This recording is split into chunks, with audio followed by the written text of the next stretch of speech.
Evening, everyone. My name is Jan Matern. I'm the co-founder and CEO of Emerge Venture Lab, which runs Emerge Education. Over the last 3 months, we've worked with some of the most talented teams that we've ever met, and we are convinced that they're going to change education in fundamental ways. By the end of tonight, I know that you will feel the same way. At this point, I'd like to give my heartfelt gratitude to everyone that's made this program a possibility. We appreciate your wisdom, your shared vision for a different education system, and the countless hours of support that you've given to support these companies' growth. We feel honored that you're part of this community. So please join me in giving a big round of applause to all the mentors, investors, teachers, schools partners, our venture partners, Martin, Raj, and Volker, the Emerge Education team, Mark, Emil, Krish, and Toby, and last but not least, our awesome host here tonight and over the last 3 months, Campus. Thank you, guys.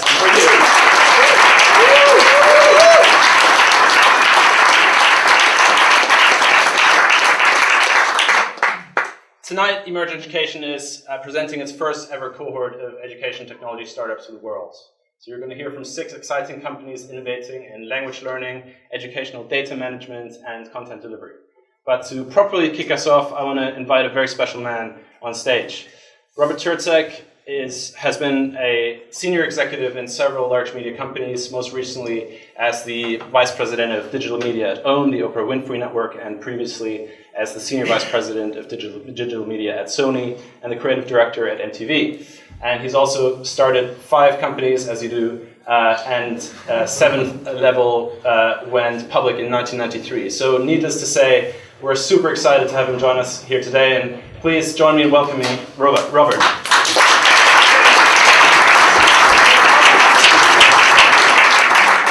Right on. Hi. Hey, I'm happy to be here. I was flattered to get the invitation from Volker and Jan, and when they asked me to come talk about the future of education, the more I thought about it, the more I thought there's some urgency here. There's a fierce urgency at stake, and I want to acquaint you with why I feel the matter of reinventing education is so very, very important. What you're working on is not just a cool thing to do or an exciting opportunity. It's important for our entire society. I'm going to talk to you about the implications of the information age, and I know what you're thinking. I know what you're thinking. Some people see this slide and they say, oh, amigo. That is, for those who don't know it, that means my eyes glaze over. Like, we've been living with this phrase for 30 or 40 years, the information society, the information age, the information economy, and we kind of take that phrase not even seriously. We don't even listen to it anymore. We've become numb to the concept. And maybe that's because of overuse. Maybe that's because you can't see it, so it's not tangible. But actually, the information economy is changing things in some profound ways, and it will change the education industry. But there are some skeptics. Peter Drucker, the management consultant, the management theorist, he was one of the skeptics. He paid attention to the information technology business his entire career, wrote about it in very interesting ways. He had 2 observations that I think I would share with you tonight. The first one is that he noted that the high technology industry doesn't create very many jobs. So in terms of its contribution to the economy, he saw that it does do many terrific things, but job creation is not something that we can look to the high technology or the information technology businesses for.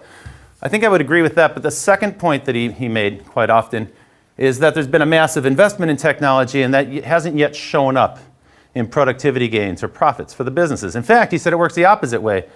Because companies buy technology, then they have to spend money training employees how to use it, and then those employees expect to get an increase in their wages because they now have a new skill. And so he said it works the opposite way. And that was true during his lifetime, but the reason I disagree with him is that he died before he got to see the real impact of the information age or the information technology. We've been predicting this for so long that I think a lot of us didn't notice what happened in the last few years. I'll show it to you from this chart that was published in The Economist a couple of years ago. It's a very good chart. As you can see, we're reaching a point where we're generating more information each year than the previous years, and actually all the previous years combined.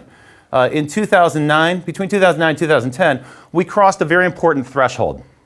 We crossed a threshold where human society as a whole generated more than 1 zettabyte of data A zettabyte, what's that? Well, here's a picture that illustrates what a zettabyte is. We all know about gigabytes and terabytes. We have those at home, our hard drives. We used to measure information in exabytes, and 1,000 exabytes is a zettabyte. Okay, so let me put that in perspective for you. That would be 200, let's see, sorry about that. That's 250 billion DVDs. So 1 zettabyte, you could fill football stadiums with DVDs and still not have as much information as we generate in a single year. Another way to think of it, though, is you know those little 1 gig flash drives that they give away at conferences? Well, now imagine a stack of 1 million of those. And now imagine, I'm having a hard time controlling my computer here. Imagine 1 million stacks of 1 million 1 gigabyte flash drives. That's a zettabyte of data. It's an extraordinary amount of information. It's incredibly difficult for us to visualize what that means. And that's not the end of it. In fact, the generation of information is accelerating, as we all experience in our own lives, in our own inboxes, in our own sharing. From 2009 till the end of this decade, 2020, they expect that number to increase 35-fold. So we're generating information at an extraordinary rate, faster than anything humanity has ever created before. And for that reason, there's a bit of a gold rush going on in the information era. It's not just the NSA that's going after information on a wholesale basis. Many companies are going after it. Among VCs and investors and some technologists, there's a slogan they like to use. They throw it around a lot called, "Data is the new oil." That sounds cool. But I actually think that there's a second meaning there. It's actually a very profoundly important meaning for you folks tonight. Data is the new oil means it's a new resource that can be mined. And it can be mined in different ways. It's used for in different ways in different businesses. So information can be used as a substitute, for instance. And it can be used as a substitute for material. So if you think about all the virtualized businesses, the businesses that are now starting to use cloud hosting and cloud infrastructure, for instance, they don't have to buy all that equipment. That's a way to use information resources as a substitute for material, for infrastructure. You can use information as a substitute for capital. Think of crowdfunding a business as a great illustration of that. But what I'm concerned with tonight is the use of information as a substitute for labor. There's been a revolution in the field of robotics in the last few years. You probably have read about it or heard about it. There are some extraordinary things coming. For instance, this is what most auto factories have looked like for about 20 years. And what you'll notice about this, there's two things you'll notice about it. There are no people on the floor at all. And the reason for that is these are dumb robots. These robots can't see. They aren't able to sense their environment around them. So they're actually quite dangerous for humans to be near. You'll see that whole floor is sort of fenced off with glass panels. So effectively, we've turned our auto manufacturing plants into giant machines. You put parts in one end, and out comes cars on the other end of it. But that's kind of an old picture. This is the new face of robotics. This is Baxter. It's a $20,000 robot. That puts it in the range of affordability for any small business. And this is a robot that any worker can teach in about a half an hour. It can teach it how to do some repetitive task. And you can actually train each arm separately, so it can do 2 repetitive tasks. It's viewed as something that's an enhancement, not a substitute for some labor. In some cases, it would free a worker to do perhaps a task that's a little bit more demanding and liberate him from stuffing boxes or stacking things or something like that. The other cool thing about Baxter is that it's sensitive to its environment. So it has a face, as you can see, and it's actually aware of what's around it, so it won't crash into people. It's aware of them. So this is a big advance, and this just came out last year. Of course, you've heard about the robot cars from Google, the autonomous vehicles that can drive. And now every major auto manufacturer in the world has an autonomous vehicle program underway. And you'll see those cars hit the road probably by 2020 or 2025. The biggest thing holding them back right now is tort law. Most countries require there to be a driver so that there can be someone who's at fault if there's an accident. If you have a robotic car, it raises all kinds of interesting legal questions. Who's responsible? The maker of the car, the maker of the software, the driver, the owner of the car? It's a good question. It won't be solved until we have a lot of court cases, and so that'll keep those cars off the road for a while. It's not just that we're substituting information for human labor in the form of auto workers or car drivers, truck drivers, but here's a team that plans to launch an artificial honeybee. So honeybees play a very important role in our society, in our agriculture. They seed plants like almond trees.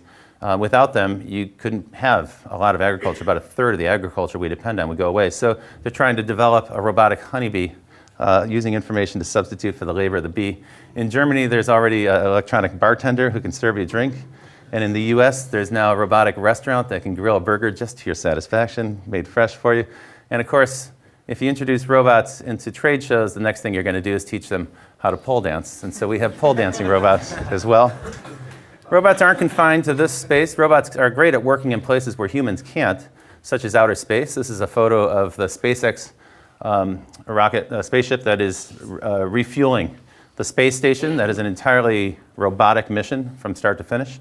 And of course, we have a small ambassador on another planet 100 million miles away that's done more intergalactic research than any human has in about a year and a half. It's really quite extraordinary. So we have the Curiosity robot on Mars right now that is our ambassador to that planet, and it's gathering soil samples and trying to detect signs of life on that other planet.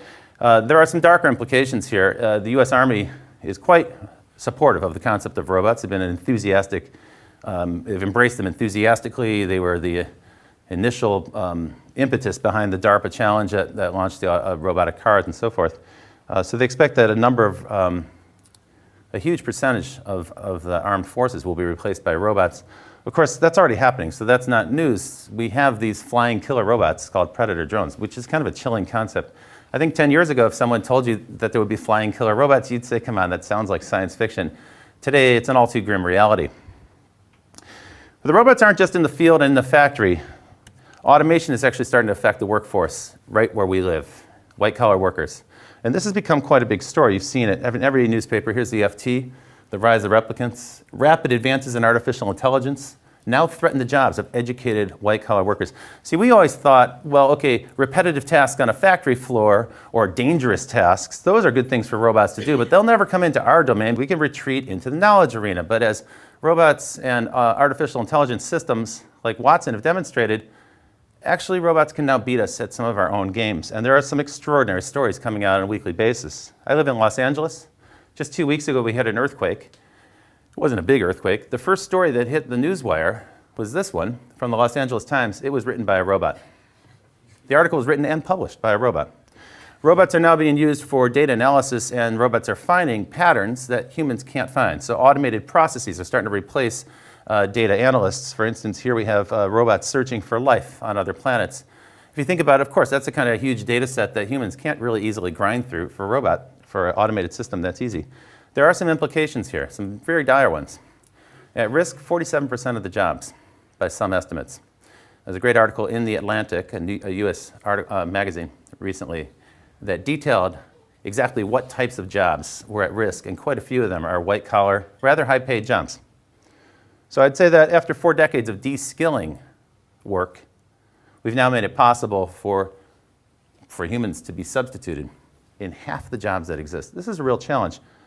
We've actually seen what happened. After 2008, something happened that I think Peter Drucker would have appreciated. It would have changed his opinion about that second comment I quoted a minute ago. You see, usually when there's an economic downturn, in countries with dynamic labor forces like the United States and Great Britain, labor does take an impact. It's sort of a shock absorber for the economy. And so workers get laid off as companies try to reorganize themselves and deal with the drop in demand. And then as the economy recovers, typically employment recovers. But as we've noticed in the last few years, the economy has recovered, but the jobs haven't come back. And one of the reasons for that is that over the past few decades, just about every business has invested in automation and information technology tools, but they've used them as maybe a supplement to the workforce. At some point, I think companies realized, well, we could probably start to lay people off or downsize or phase out some jobs, some clerical workers, for instance, but they were hesitant to do so because, frankly, there's stigma around that when companies do it. It's a bad story, right? If you're going to replace your workforce with robots, that's going to be in the press, so it's negative. But during the economic downturn, the companies had no choice. And so they had to replace those workers. They had to downsize, they had to let the workers go, and what they found is they didn't need to backfill this time. They didn't need to replace those workers. So we may be in a permanent jobless recovery. And I think the implications of that are just starting to sink in, but that is a dire problem for society. This is where I'm going to switch now and start talking about education, in case you're wondering when I was going to get to the point.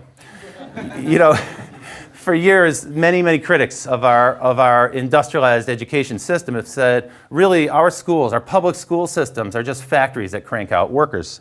They teach people to stand in line. They teach people to do repetitive tasks in an obedient fashion. We teach children to line up outside the schoolhouse so that when they finish school, they're now prepared to line up outside the factory, or if they get laid off, they'll line up obediently outside of the soup kitchen. waiting for their free meal. We teach children to sit down at desks and follow orders so that they're well prepared when they enter the factory, so they can sit at a machine and do the same task over and over and over again. And I wonder why. This observation's been made many times, but I wonder why that's the case. Why is it that our education system can't seem to produce the level of workers that industry demands?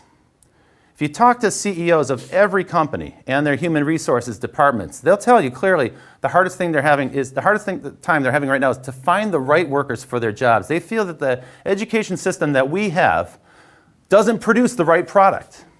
It doesn't produce workers who are trained, who are equipped and prepared to make intelligent and informed decisions in a dynamic environment. What we're producing instead are biological robots that are easily replaced by a machine. This is a crisis. I think the reason this happens is that with new technologies, very often what occurs first is a mimetic echo of the past. Think, for instance, of TV, a business I know very well. So in the TV business,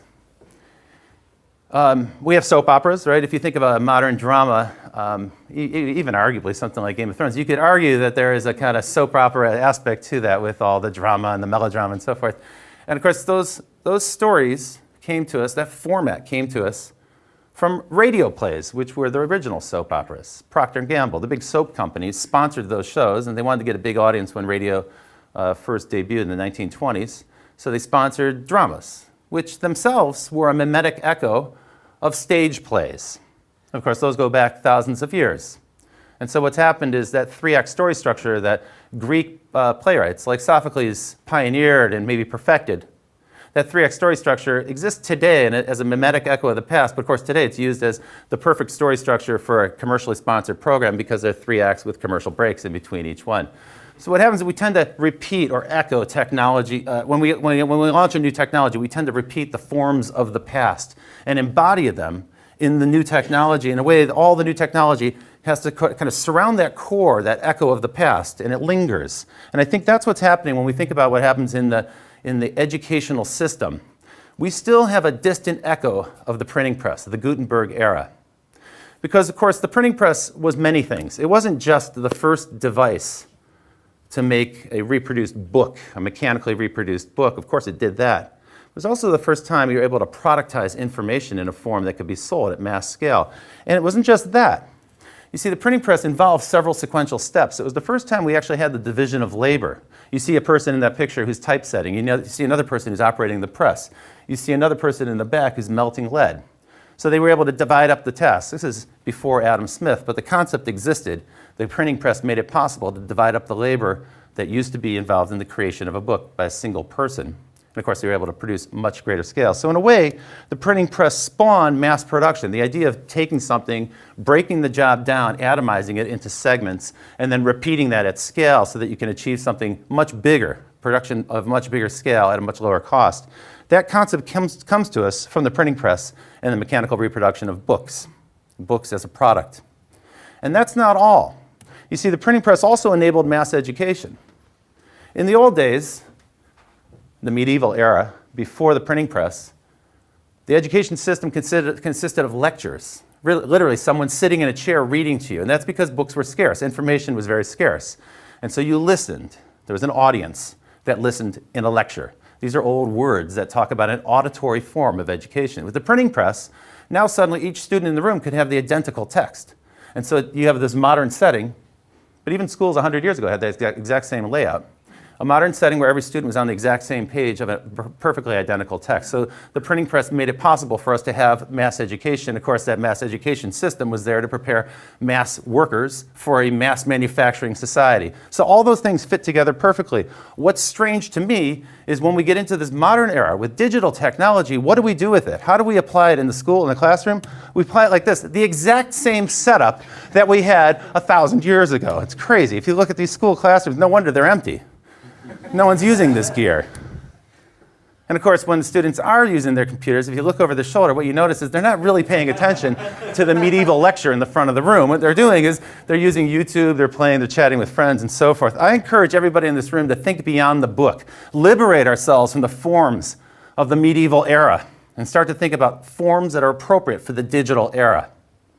We can think beyond Gutenberg, the Gutenberg legacy of fixed media and static content hardwired into a book.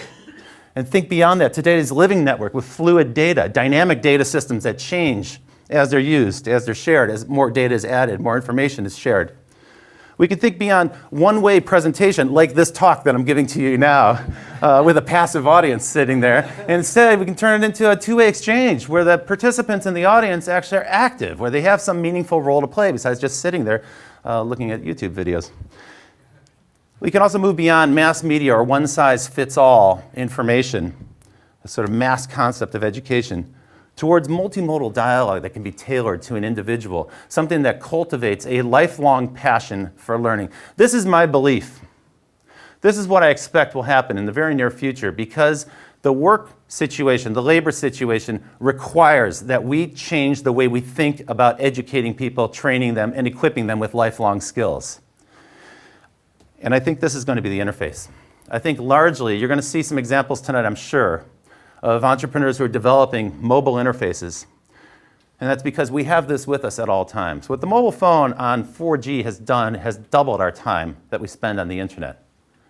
And 2 years ago, actually 2011, 3 years ago, time spent on the internet with mobile devices surpassed time spent on PCs. And I think you'll continue to see time spent on mobile devices surpass time spent in front of television sets. It already long ago passed the time we spend with printed material. So I think it's time for us to reorient our education systems around this new medium. Not in the form of some mimetic echo of the printed past, but something that's in the future. Something that involves mobility and personalization and the one-to-one communication or the one-to-many multimodal dialogue that we can enable with a mobile phone. Those are some of the principles I think you're going to see expressed today. The definition of an entrepreneur, Jean-Baptiste Say wrote it in 1800. He was a French economist, and he was the guy who coined the term entrepreneur. He said an entrepreneur shifts economic resources from an area of low productivity into areas of higher productivity and greater yield. It's a great definition. It remains the best definition. It's the one that Peter Drucker chose and said that's the best definition of an entrepreneur. I think we need to look to the entrepreneurs to reinvent education. I think if we look to the institutions of the past, the governments, the bureaucracies, the educational establishment, what we're going to get is more mimetic echoes of the past. And so I think it's time for us to turn our attention to the entrepreneurs in this room.